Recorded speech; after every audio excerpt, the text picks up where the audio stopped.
नमस्कार, आप देख रहे हैं इंडिया वॉइस और मैं हूं आपके साथ श्रुति अंगद। बुलेटिन की करेंगे शुरुआत। आपको सीधे ले चलते हैं हरिद्वार, जहां CM Pushkar Singh Dhami road show कर रहे हैं। मुख्यमंत्री पुष्कर सिंह धामी रोड शो करते हुए नजर आ रहे हैं। हरिद्वार में बीजेपी के प्रत्याशी के पक्ष में धुआंधार प्रचार कर रहे हैं सीएम पुष्कर सिंह धामी। बीजेपी प्रत्याशियों के पक्ष में ये रोड शो आयोजित की गई है। आज चुनाव प्रचार का आखिरी दिन है, ऐसे में निकाय चुनाव को लेकर लगातार धुआंधार प्रचार कर रहे सीएम धामी आज हरिद्वार पहुंचे हैं। यहां पर बीजेपी प्रत्याशी के पक्ष में माहौल बनाते हुए नजर आ रहे हैं। बीजेपी प्रत्याशी के पक्ष में वो रोड शो कर रहे हैं। सीएम धामी लगातार धुआंधार प्रचार करने में जुटे हैं और आज निकाय चुनाव के प्रचार का आखिरी दिन है और ऐसे में सीएम धामी कई जगह पर रोड शो कर रहे हैं। अभी वो हरिद्वार के लक्सर में मौजूद है, जहां पर बीजेपी प्रत्याशी के पक्ष में वो जनता से वोट की अपील कर रहे हैं। आप देख सकते हैं किस तरीके से उनके सामने कार्यकर्ताओं का हुजूम है। जनता उन्हें अपने बीच पाकर बेहद उत्साहित है। बतौर युवा मुख्यमंत्री उत्तराखंड की जनता उन्हें बेहद पसंद करती है और ऐसे में इस भारी संख्या में लोगों की तादाद को देखकर आप अंदाजा लगा सकते हैं कि मुख्यमंत्री पुष्कर सिंह धामी को लेकर लोगों के मन में कितना क्रेज है। जनता लगातार उन्हें पसंद भी करती है और ऐसे में निकाय चुनाव को लेकर सीएम धामी रोड शो कर रहे हैं। हरिद्वार के लक्सर में ये उनका रोड शो है, जहां पर बीजेपी के जो कार्यकर्ता हैं उनका हुजूम तो है ही, लेकिन जो जनता है, स्थानीय जनता है, वो भी सीएम पुष्कर सिंह धामी को अपने पास पाकर बेहद खुश है और ऐसे में फूलों की वर्षा के साथ मुख्यमंत्री पुष्कर सिंह धामी का स्वागत किया जा रहा है। अब खबरों में बढ़ते हैं आगे। दिल्ली विधानसभा चुनाव के लिए भारतीय जनता पार्टी ने अपने घोषणा पत्र के दूसरे पार्ट को जारी कर दिया है। बीजेपी ने दिल्ली वासियों के लिए एक बार फिर से कई बड़े ऐलान किए हैं, जिसमें दिल्ली के सरकारी शिक्षण संस्थानों में जरूरतमंद छात्रों को केजी से पीजी तक का मुफ्त शिक्षा भी शामिल है। भाजपा के संकल्प पत्र को जारी करते हुए भाजपा सांसद अनुराग ठाकुर ने कहा, हम दिल्ली के युवाओं को प्रतियोगी परीक्षाओं की तैयारी के लिए 15,000 रुपए की एक मुश्त वित्तीय सहायता देंगे और 2 बार की यात्रा और आवेदन शुल्क की प्रतिपूर्ति भी करेंगे। यह मोदी की गारंटी है।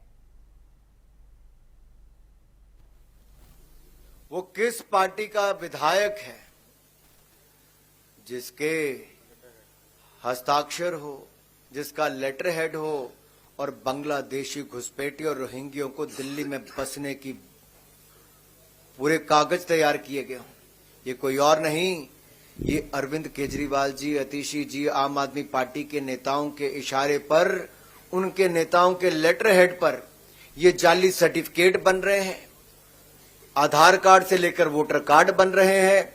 मुफ्त के राशन खाने से लेकर दिल्ली वालों की नौकरियां खाने का काम रोहिंग्या मुसलमान और बांग्लादेशी घुसपैठिए ये आम आदमी पार्टी के इशारों पर हो रहा है, उनके लेटर हेड पे हो रहा है, उनके विधायकों के माध्यम से हो रहा है, उनके नेताओं के माध्यम से हो रहा है। दिल्ली की जनता से माफी मांगनी होगी कि रोहिंग्या मुसलमानों को, घुसपैठियों को शरण क्यों दी।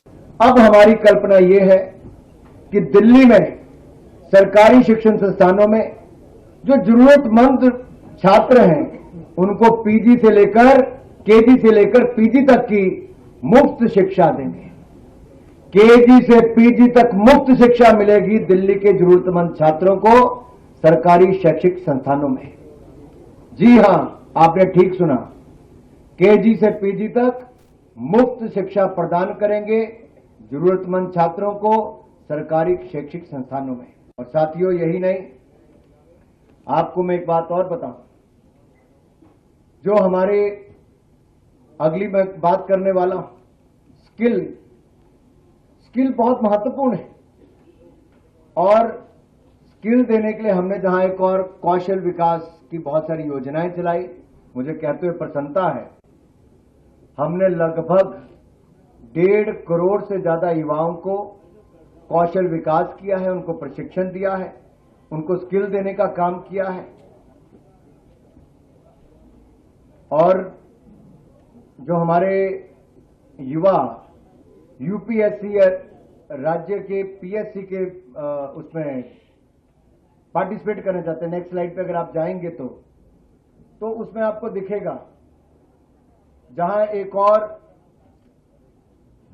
जरूरतमंद छात्रों के लिए, यूपीएससी और राज्य पीएससी के लिए हमने तैयारी के लिए विभिन्न माध्यमों से सहायता प्रदान की है। भारतीय जनता पार्टी के गुजरात राज्य हो, मध्य प्रदेश हो, उत्तर प्रदेश हो, यहां मैंने बहुत सफल योजनाएं चलाई। और साथ लगते अगर आप हरियाणा में भी देखेंगे, हमारे राज्य की जो एचपीएससी है या फिर यूपीएससी की परीक्षाओं की तैयारी करने वालों के लिए हमने एक मुश्त वित्तीय सहायता प्रदान की है। और जो आने जाने में किराया लगता है, लागत आती है, उसकी प्रतिपूर्ति भी हमने की है। लेकिन दूसरी ओर दिल्ली में आम आदमी पार्टी की आपदा वाली सरकार ने घोर लापरवाही की। 15 मिनट की बारिश में सीवरेज भर जाते हैं। ये जो झीलों की नगरी बनाना चाहते तो झीलें यहां पे उत्पन्न हो जाती हैं और हमारे सिविल सर्विस के जाने वाले जो हमारे ऐसे अभ्यर्थी थे उनकी डूबकर मौत हो जाती है। ये दिया है आपदा की दिल्ली की सरकार ने।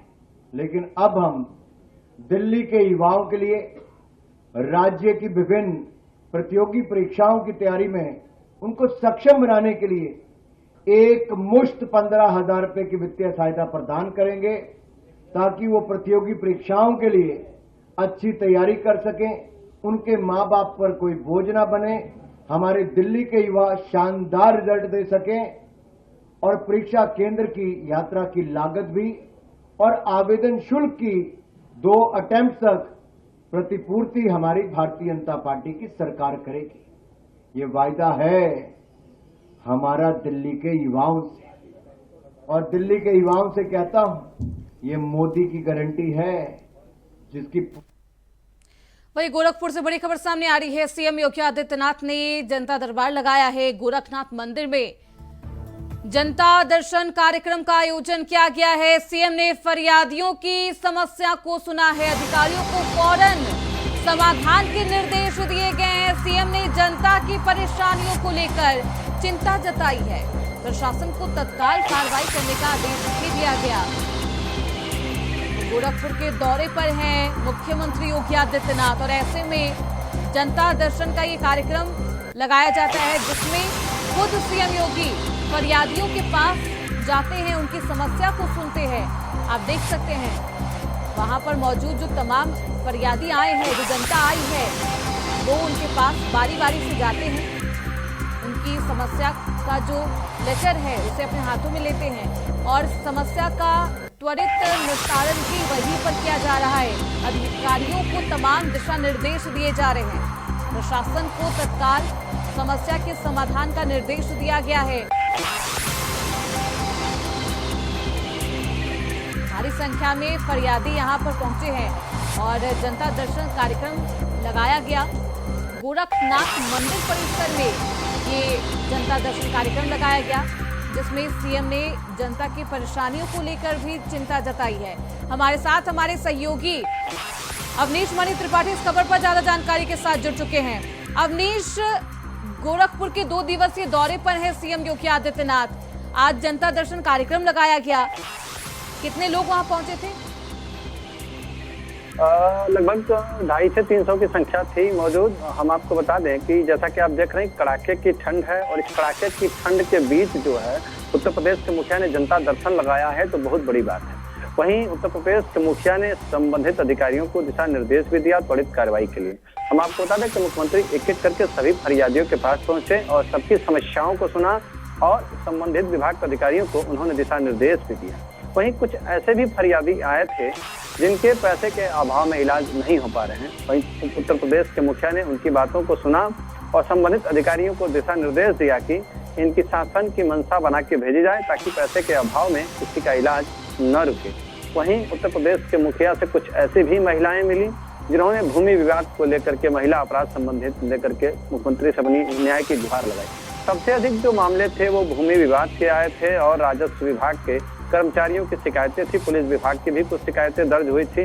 वहीं उत्तर प्रदेश के मुखिया ने संबंधित अधिकारियों को फटकार भी लगाए क्योंकि आप जैसा कि देख रही हैं सबसे अधिक जो राजस्व विभाग का इस समय मामला है, भूमाफिया जो हैं इस समय जमीन पे कब्जा करने पे लगे हुए हैं। तो उत्तर प्रदेश के मुखिया लगातार भूमाफियाओं के खिलाफ और राजस्व विभाग के कर्मियों के खिलाफ जो है निलंबन का आदेश भी दे रहे हैं, फिर भी अपनी आदतों बिल्कुल से भारी बाज संख्या नहीं में आ रहे। अवनीश यहाँ पर महिलाएं आई थी फरियादी के तौर पर। उन्होंने अपनी समस्या को सीएम योगी आदित्यनाथ के सामने रखा है, लेकिन जैसा कि आपने बताया पुलिस विभाग को लेकर भी शिकायतें मिली है। क्या कुछ महिलाओं ने पुलिस विभाग को लेकर शिकायतें की है? महिला संबंधित अपराध को लेकर के जो है इस समय, और चूंकि समस्या क्या है कि राजस्व कर्मी जो है पुलिस के पास भेजते हैं, पुलिस जो है राजस्व के पास भेजती है। जमीनी विवाद और जैसे कुछ मामले स्वास्थ्य विभाग के भी आते हैं, क्योंकि स्वास्थ्य विभाग की भी लापरवाही इस समय बड़ी देखने को मिले, क्योंकि स्वास्थ्य विभाग जगह जगह जो है अस्पताल खुलते जा रहे हैं, स्वास्थ्य विभाग का जेब भरते जा रही है, और वहीं जो प्राइवेट अस्पताल हैं उनकी चांदी है। हम आपको बता दें कि स्वास्थ्य विभाग के जो आला अधिकारी हैं वो जनता को केवल गुमराह कर रहे हैं, केवल घुमा रहे हैं, और कोई कार्य धरातल पे नहीं हो रहा है। लोग केवल हिला हवाला कर रहे हैं। इसको लेकर के उत्तर प्रदेश के मुखिया से वहां महिलाएं मिली और अपने शासन को मंशा की बात बताई। वहीं उत्तर प्रदेश के मुखिया ने जो है संबंधित विभाग के अधिकारियों को सख्ती से निर्देश दिया और कहा कि अगर जनता के साथ कार्रवाई नहीं होगी तो उनके खिलाफ सख्ती बरती जाएगी।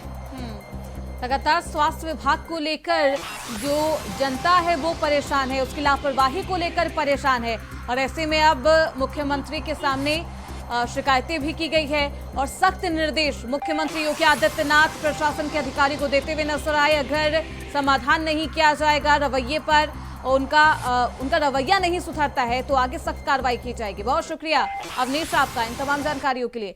वहीं क्या आपके घर का बिजली बिल बदलने वाला है या फिर बिजली विभाग के नियमों में कोई बदलाव होने वाला है? ये सवाल इसलिए उठ रहे हैं क्योंकि राजस्थान की राजधानी जयपुर में यूपी बिहार समेत अन्य राज्यों के ऊर्जा मंत्री बैठक कर रहे हैं। जयपुर में भारत सरकार के नवीन और नवीकरणीय ऊर्जा मंत्रालय की ओर से खास बैठक बुलाई गई है। नवीकरणीय ऊर्जा पर क्षेत्रीय समीक्षा बैठक जयपुर के ITC राजपूतना होटल में आयोजित है।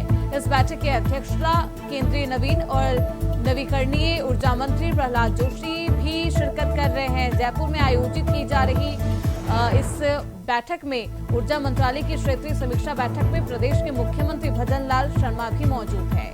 केंद्रीय मंत्री प्रहलाद जोशी की अध्यक्षता में अलग अलग राज्यों के ऊर्जा मंत्री भी इस बैठक में शामिल होने के लिए पहुंचे हैं।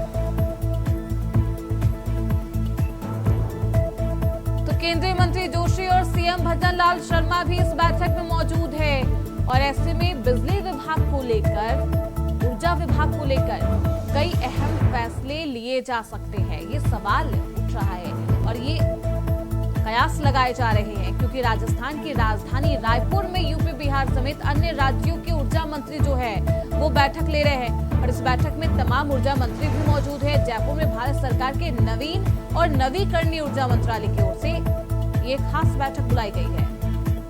तो भारत सरकार के द्वारा ये ऊर्जा मंत्रालय की बैठक हो रही है, और इस बैठक में केंद्रीय मंत्री के साथ साथ मुख्यमंत्री भजन लाल शर्मा भी मौजूद है। बेहद ये खास बैठक, इस बैठक में कई अहम प्रस्तावों पर भी मुहर लग सकती है, कई अहम फैसले लिए जा सकते हैं। इस बैठक में नवीकरणीय ऊर्जा पर क्षेत्रीय समीक्षा बैठक जयपुर के ITC राजपूताना होटल में आयोजित की गई है। इस बैठक की अध्यक्षता केंद्रीय नवीन और नवीकरणीय ऊर्जा मंत्री प्रहलाद जोशी कर रहे हैं, और इस बैठक में तमाम ऊर्जा मंत्री अलग अलग राज्यों के शामिल हुए हैं। खुद मुख्यमंत्री भजन लाल शर्मा भी इस बैठक में मौजूद है और प्रहलाद जोशी भी यहाँ पर मौजूद है। तो इस बैठक में क्या कुछ अहम फैसले लिए जा सकते हैं, ये देखना बेहद दिलचस्प होगा। नवीन और नवीकरणीय ऊर्जा मंत्रालय की ये बैठक है, भारत सरकार की तरफ से इस बैठक का आयोजन किया गया है। इस बैठक की अध्यक्षता प्रहलाद जोशी कर रहे हैं, और इस बैठक में मुख्यमंत्री भजन लाल शर्मा भी मौजूद है। राजपूताना होटल में इस बैठक का आयोजन किया गया है। इस बैठक की अध्यक्षता खुद ऊर्जा मंत्री प्रहलाद जोशी कर रहे हैं। तो इस बैठक में तमाम राज्य के ऊर्जा मंत्री शामिल हुए। ऐसे में क्या कुछ बदलाव हो सकता है, क्या कुछ अहम फैसले लिए जा सकते हैं इस बैठक के बाद, इसी पर सबकी निगाहें हैं। नवीकरणीय ऊर्जा योजनाओं पर भी चर्चा की जा रही है। जयपुर में इस बैठक का आयोजन किया गया है। केंद्रीय मंत्री प्रहलाद जोशी और सीएम भजन लाल शर्मा इस बैठक में मौजूद है। हमारे साथ हमारे सहयोगी कुलदीप सैनी इस खबर पर ताजा जानकारी के साथ जयपुर से जुड़ चुके हैं। कुलदीप, इस बैठक में अभी कौन कौन से मंत्री मौजूद है, कितने बजे से ये बैठक शुरू हुई है और क्या अभी भी ये बैठक चल रही है? देखिए, राजधानी जयपुर में ये बैठक चल रही है और बेसिक फंडा इस पूरी मीटिंग का रखा गया है, क्योंकि राजस्थान ऊर्जा के क्षेत्र में नित नए आयाम स्थापित कर रहा है और यही वजह रही है कि राइजिंग राजस्थान समिट जब हुई तो राजस्थान के इस धरती पर ऐसे कई निवेशक यहाँ पर पहुंचे, जहाँ पर खुद प्रधानमंत्री नरेंद्र मोदी राइजिंग राजस्थान में आए, जहाँ से दुनिया भर से आए हुए इन्वेस्टर्स को न्योता दिया कि राजस्थान में आकर सोलर ऊर्जा या फिर ऊर्जा के क्षेत्र में एक नवीन स्थापना को लेकर अपना काम करें। और यही वजह है कि अब राजस्थान में जब सौर ऊर्जा के क्षेत्र में नए नवीनीकरण किए जा रहे हैं, अब उसके माध्यम से सरकार ये चाह रही है कि राजस्थान के साथ मिलकर भारत के और जो राज्य है वो भी ऊर्जा के क्षेत्र में बेहतरीन काम करें। इसे लेकर जयपुर में ये बैठक आयोजित की गई है। ऊर्जा मंत्री, जो केंद्रीय ऊर्जा मंत्री है प्रहलाद जोशी, इसमें शामिल है, मुख्यमंत्री भजनलाल शर्मा, और बैठक में कई राज्यों के जो ऊर्जा मंत्री है वो भी इसमें शामिल किए गए हैं। जी, तो इस बैठक में जो राज्य के तमाम ऊर्जा मंत्री हैं वो शामिल है, खुद मुख्यमंत्री भजनलाल शर्मा भी मौजूद है और कई अहम फैसले लिए जा सकते हैं। किन किन मुद्दों पर आज चर्चा की जाएगी कुलदीप इस बैठक में, और क्या कुछ अहम फैसले लिए जा सकते हैं कुलदीप? देखिए, बैठक जो है वो ऊर्जा के क्षेत्र में नए आयाम स्थापित करने को लेकर और राज्यों में जहां पर ऊर्जा की खपत कम है, जैसे हरियाणा, मध्य प्रदेश, गुजरात, राजस्थान, हिमाचल प्रदेश, पंजाब, इन तमाम राज्यों के ऊर्जा मंत्री इसमें शामिल किए गए हैं। और बैठक का जो अहम इसमें कड़ी रखी गई है वो भारत के जो सौर उत्पाद है उनको बढ़ावा देने के लिए, क्योंकि धीरे धीरे जब हम देख रहे हैं कि गर्मी अपने चरम सीमा पर है और जब बिजली का उत्पादन है वो कहीं ना कहीं सरकारें उतना पूरा नहीं कर पा रही है। हर साल राजस्थान के साथ साथ कई ऐसे प्रदेश है जो बिजली के लिए दूसरे राज्यों पर निर्भर करते हैं और इसी को ध्यान में रखते हुए अब सौर ऊर्जा के माध्यम से अपने राज्यों को, जिन राज्यों में खपत कम है, और बिल्कुल ऐसे में ये बेहद अहम बैठक मानी जा रही है। ऊर्जा मंत्रालय की तरफ से ये बैठक की जा रही है जिसमें तमाम राज्यों के ऊर्जा मंत्री मौजूद है और ऐसे में कई अहम फैसलों पर भी मुहर लगाई जा सकती है। बहुत शुक्रिया कुलदीप आपका इन तमाम जानकारियों के लिए। आज की इस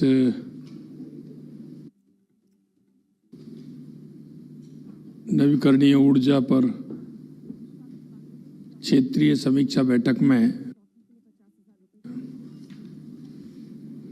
मंच पर विराजमान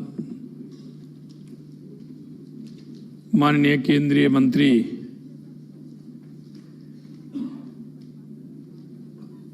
नवीन व नवीकरणीय ऊर्जा विभाग, जो पूरे देश के अंदर ऊर्जा के क्षेत्र में बहुत ही अच्छा और पॉजिटिवता के साथ जो काम कर रहे हैं, ऐसे हमारे केंद्रीय मंत्री श्री प्रहलाद जोशी जी, माननीय केंद्रीय राज्य मंत्री श्री यशोपद नायक जी, मेरी कैबिनेट में मेरे साथी और ऊर्जा मंत्री व हीरालाल नागर जी, माननीय विज्ञान प्रौद्योगिकी विभाग मंत्री जम्मू कश्मीर सतीश शर्मा जी, माननीय नगर व ग्राम नियोजन मंत्री हिमाचल प्रदेश राजेश धर्माणी जी, हमारी जयपुर की सांसद बहन मंजू शर्मा जी, सचिव नवीन एवं नवकरणीय ऊर्जा विभाग सुश्री निधि खरे जी, अतिरिक्त सचिव नवीन एवं नवीकरणीय ऊर्जा विभाग श्री सुदीप जैन जी, और इस नवीकरणीय ऊर्जा पर क्षेत्रीय समीक्षा बैठक में उपस्थित भारत सरकार एवं विभिन्न राज्यों के सभी वरिष्ठ अधिकारीगण, आप सभी का इस राजस्थान की वीर भूमि पर आप सभी का स्वागत, अभिनंदन। और ये मंथन ऐसे समय में हो रहा है कि एक तरफ तो प्रयागराज में कुंभ चल रहा है और यहाँ नवकरणीय ऊर्जा को लेकर के समीक्षा बैठक, रीजनल वर्कशॉप का कार्यक्रम चल रहा है। और ये इसलिए और ज्यादा महत्वपूर्ण हो जाता है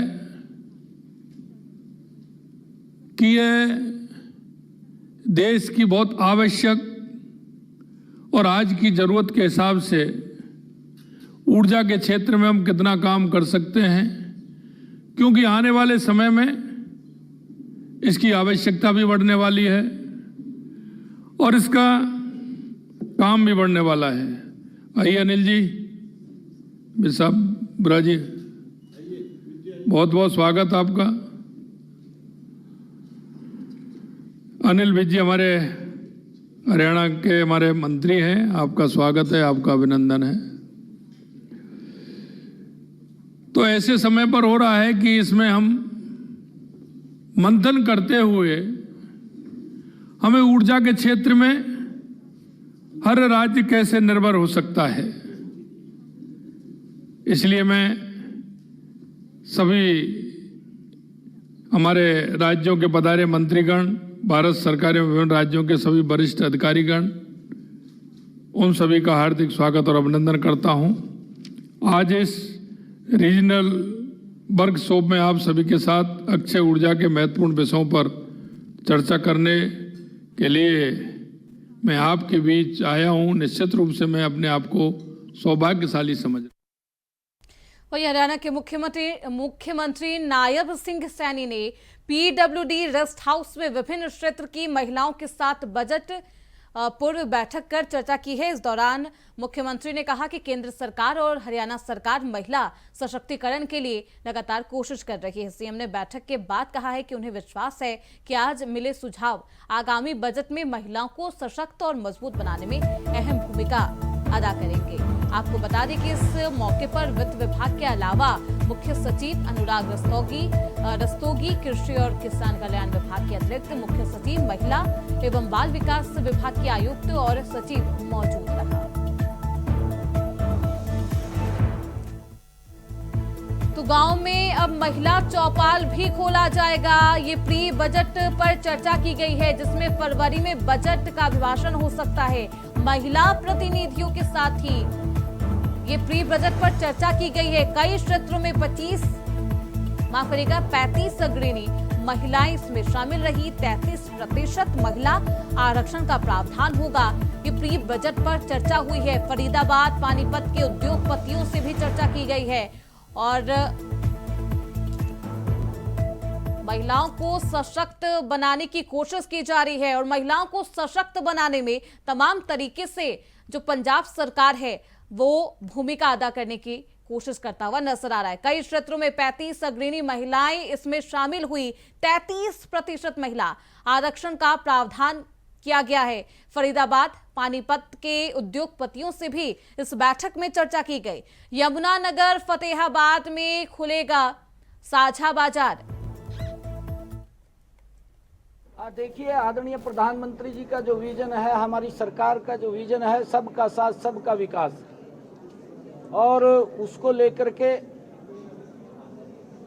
क्योंकि हमने आज नारायणगढ़ के क्षेत्र के अंदर कई अनाउंसमेंटें, कुछ उद्घाटन भी किए हैं। लगभग 43-43.5 करोड़ रुपए के विकास कार्यों के उद्घाटन और शिलान्यास किए हैं। वहाँ पर जोनल हमारा कबड्डी का महाकुंभ भी हो रहा था, जो बड़ा गढ़ गांव में मॉडर्न स्पोर्ट्स कॉम्प्लेक्स है, आधुनिक सुविधाओं से सुसज्जित जो वहाँ पर खेल स्टेडियम बन रहा है, उसमें जोनल कबड्डी महाकुंभ हो रहा था। उसके अंदर भी मुझे जाने का अवसर मिला। उन वहाँ के जो खिलाड़ी फर्स्ट, सेकंड और थर्ड आए हैं, उनको इनाम देने का और उनसे मिलने का मुझे अवसर मिला है, क्योंकि हरियाणा खेलों की धरती है, ये जवानों की धरती है, ये किसानों की धरती है। यहाँ पर हमारा मजबूत किसान भी है, हमारा यहाँ पर मजबूत जवान भी है, हमारा यहाँ पर मजबूत खिलाड़ी भी है, युवा है, जिसने पूरी दुनिया में हरियाणा के झंडे गाड़े हुए हैं। हमारी जो स्पोर्ट्स पॉलिसी है उस पॉलिसी के तहत युवाओं को निरंतर आगे बढ़ाने का हमारी सरकार। तो महिलाओं को सशक्त बनाने में अहम भूमिका निभाई जाएगी और प्री बजट चर्चा भी की गई है।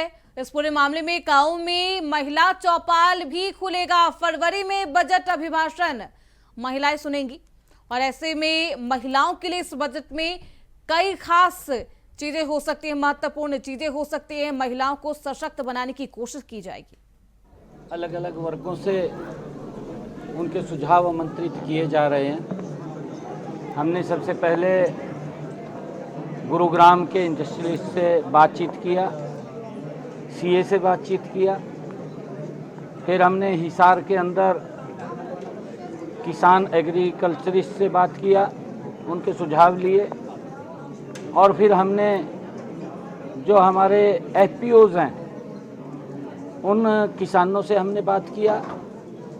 हमने जो प्राकृतिक खेती करने वाले और जो किसान हॉर्टिकल्चर के अंदर काम कर रहे हैं, ऐसे सब किसानों के सुझाव हमने प्री बजट के अंदर आमंत्रित किए थे। तो फिलहाल इसी के साथ इस बुलेटिन में बस इतना ही। देखते रहिए इंडिया वॉइस।